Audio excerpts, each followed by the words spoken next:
हरियाणा कांग्रेस के नेता सत्ताधारी बीजेपी और खट्टर सरकार के खिलाफ मोर्चा खोलने के बजाय आपस में ही भिड़ रहे हैं। यहाँ कांग्रेसी नेताओं के बीच जिस तरह की गोलबंदी और बयानबाजी चल रही है, उससे उनके बीच का मतभेद साफ दिखने लगा है। कांग्रेस के वरिष्ठ नेता और पूर्व मुख्यमंत्री भूपेंद्र सिंह हुड्डा और पार्टी महासचिव कुमारी शैलजा के विरोधाभासी बयान इस गुटबाजी की पोल पट्टी खोल रहे हैं। दोनों नेता जिस तरह से एक दूसरे के बयान को काट रहे हैं, उससे साफ है कि हरियाणा कांग्रेस में सब कुछ ठीक नहीं है।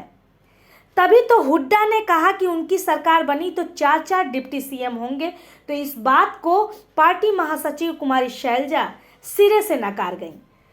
शैलजा के समर्थन में पार्टी के कई और बड़े नेता खड़े हो गए, लेकिन भूपेंद्र हुड्डा रुके नहीं।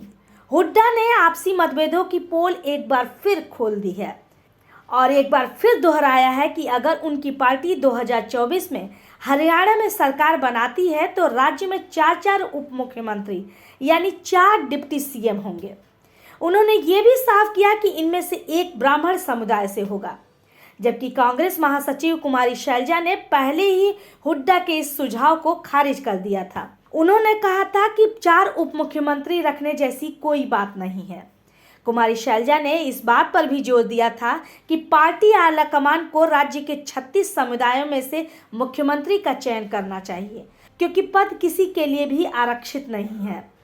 इन दोनों नेताओं के विरोधाभासी बयान से इनके बीच के मतभेद की तस्वीरें साफ दिखने लगी हैं।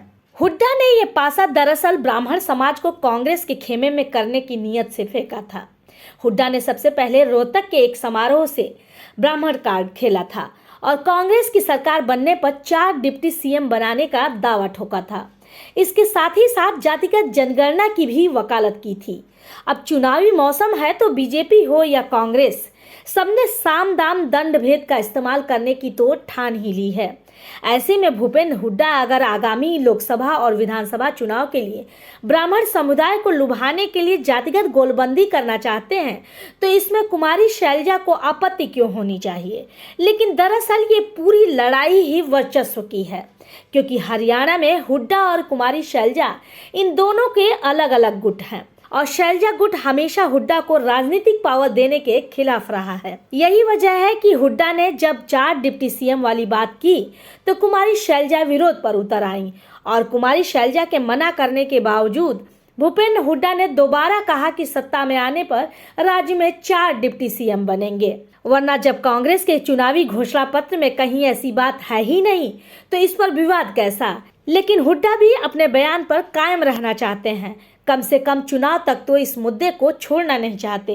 इसीलिए उन्होंने कहा कि इन बातों को घोषणा पत्र में नहीं रखा गया है और ये बातें राजनीतिक हैं। अमृता श्रीवास्तव की रिपोर्ट।